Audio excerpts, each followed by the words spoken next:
What's good, my fellow Arisens? It's been a hot minute and I'm back at it like I never left. I've been playing some Stellar Blade, just for the meta culture out there. If you haven't peeped that game out, it is a lot more than just skin tight suits.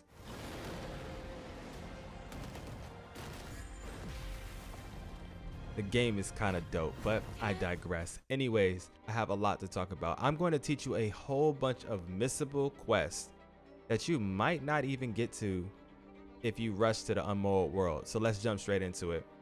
First things first, a poisonous proposal. Right over here inside of Batal, there's a man named Jarl. I think that's how you pronounce his name. I'm gonna take you to his house right now. If you don't go inside of that man's house, you're not gonna even get his quest. Like, it's just that simple. And his house is kind of out of the way.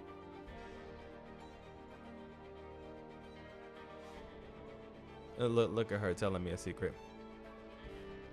So, this house right here, just walk inside and you're gonna find your man Jarl. He's not in here no more because I think he might have died. I'm not really sure what happened to my man, but he's not here right now. But you walk inside of this house and he'll start talking to you. He's gonna send you on a quest to go and poison yourself 3 times. Once by an ash. I hate those things, by the way. Secondly, by one of the harpies over in the area, over to the west near the Digger's Cave. And one last time, he's going to get poisoned himself by a chimera. And I'm telling you right now, that's probably the hardest quest that you ever have to do in a game. You're not allowed to have a healing pawn on you that can cure afflictions. So you can have a pawn that heals, but they can only heal you. Do not have a pawn that can cure afflictions, because if they do, and you go see him, he's gonna be like, hey, you're not poisoned or whatever like that. It's the worst quest in the game, I swear. When you try it, you'll understand where I'm coming from. If you need a guide about that quest, go ahead and let me know down in the comment section below. But let's move on. The next is going to be this one right here. A Magisterial Amenity. So a lot of you might not have even saved this poor man. Like, I'm pretty sure you have. Because of the main story quest, you had to save the magistrate that was in the jail in Vermund. So we're gonna go visit him. Once you save him and you take him to his new location, which is gonna be the library, you can then go in there and talk to him just randomly on different occasions, and he'll eventually ask you to go get him a pair of glasses.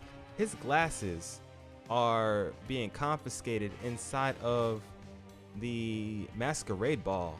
So it's like, how the hell was you supposed to know that? You got to make sure that it's nighttime. You got to make sure that you're in your courtly attire. And then you'll come up here to the masquerade ball area. You'll walk inside and you'll literally be able to go not only get his glasses, but you'll also find another quest that is easily missable, which is going to be this one right here. A noble exchange. So it seems like a priceless artifact was stolen from inside the palace, and you're gonna get caught up in the scheme. What happens is, as soon as you walk inside the ball on a random night, there's gonna be somebody that walks up to you and gives you a present. Now you're gonna take that present and not really care for it, and then as you just decide to walk around the ballroom, the guards are gonna break into the masquerade hall and say they're gonna shake down everybody to figure out who has stolen the artifact. What you're gonna have to do is you're gonna have to run to the back of the building, to any of the rooms in the back, drop the artifact on the ground, and then go back into the main hall. Now there's 2 ways you can end this. You can just be shaken down, get out, and you're clean, or you can actually tackle the man that gave you the item and they'll arrest him. So it's a pretty interesting quest nonetheless, but you can actually miss out on it. Let's keep it going. Crossing in the Shadows. This is another quest that you might not ever get a chance to do if you've never bought a house inside of Vermund. Now, what I mean is, once you get in good with the Empress Nadinia from Batal, and you buy a house inside of Vernworth, and you sleep in your house until nighttime, there's going to be a random occasion where her guard is going to pull up in your home like they own the place, and they're going to ask you to escort the Empress around the city. Now, of course, Beastren inside of Vernworth or in Vermund in general are discriminated against. So it's a pretty interesting quest. I'm not going to spoil it here, but I actually enjoyed it a little bit. There's two things that are going to happen, and you're going to have to make some quick decisions on whether to go good side or bad side. If you need a guide on this one, just let me know, but that's all I'll give you here. Moving right along to another quest that you can actually miss out on, and that is the good ending to the short-sighted ambition quest, or the bad ending to the short-sighted ambition quest and getting another NPC to work here. I already got a guide talking about this right here, so I'll leave a link to it in the description below. But if you actually take the bad ending for the short-sighted ambition quest and you get Hugo to work here, you'll actually be able to get the apothecary to continue its presence inside of Bak Batal, which is going to be very important if you want to, continue to buy fairy stones and whatnot. So that's something to take into consideration. Another quest that could be easily missed is Every Rose Has Its Thorn. This quest is given to you by Wilhelmina, who is inside of the Rose Chateau in Vermund. So if you've never actually went in there for any reason, or you never pursued a romance with Wilhelmina, then you're not even going to get this far to get this quest. And this is actually the quest that is going to lead you down the romance path with her. In order for you to get the good ending to this entire, I'll say, situation, you're going to have to go along with everything that she asks of you. I'm going to have an in-depth guide about this one, because in order for you to find the discriminating evidence that she's looking for in the last stage of this quest, there's specific areas that you have to go. One of them is pretty easy and the other two are very vague. So I got you covered with that one. Moving forward, a quest that you can miss out on, and it's all because of Sven and how he feels, is a Veil of Gossamer Clouds, or the other quest that he gives, where you have to give a letter to somebody in the masquerade ball.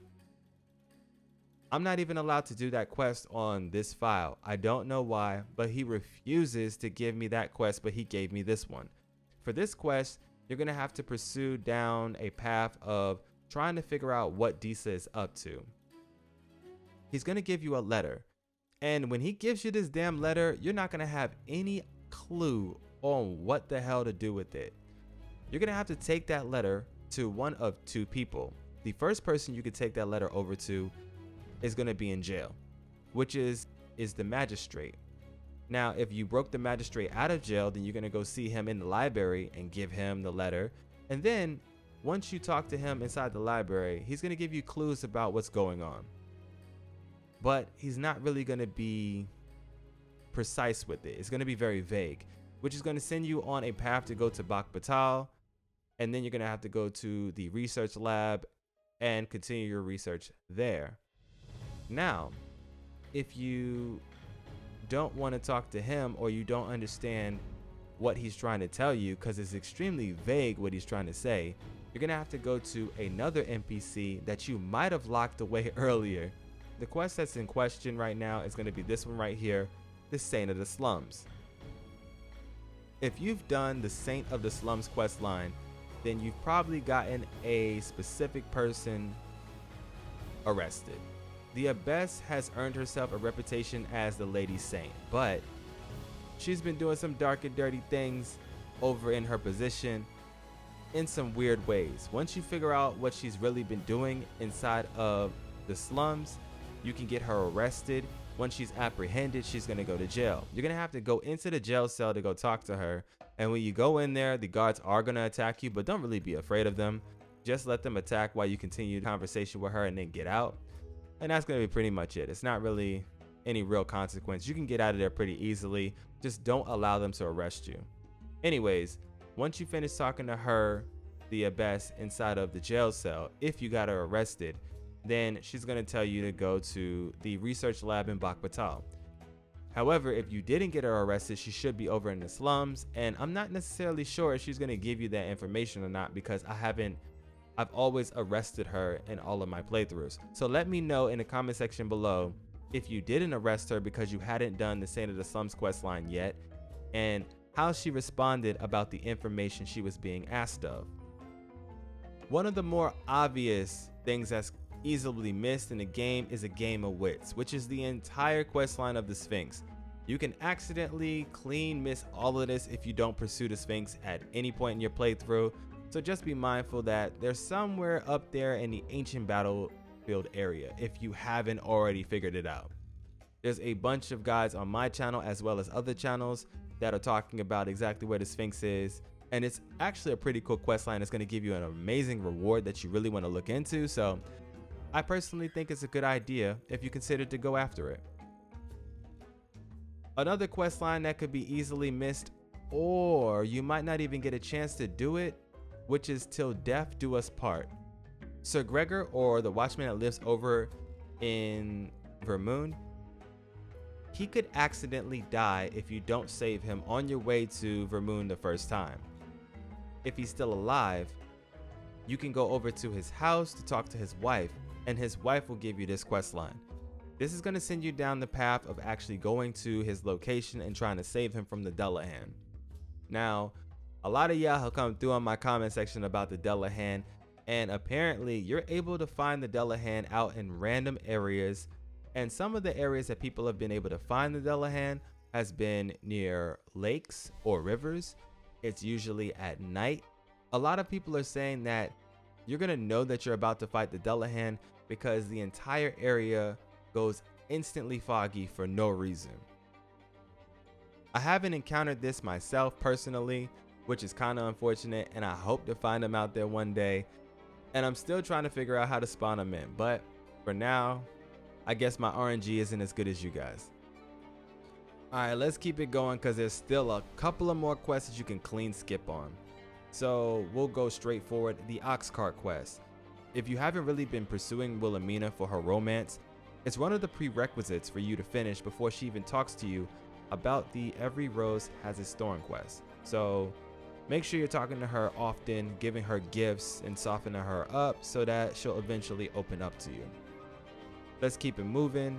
Some more quests that you can clean skip, which is kind of sad if you do, is going to be Home is Where the Hearth Is.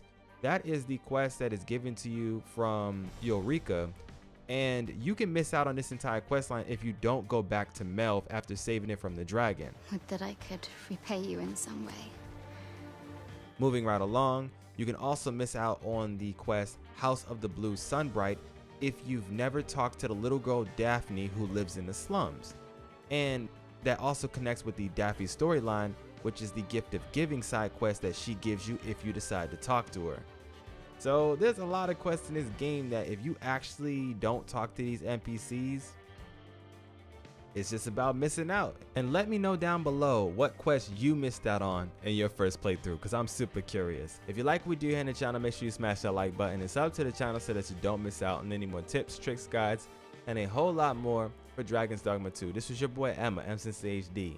For now though, I'm out of here.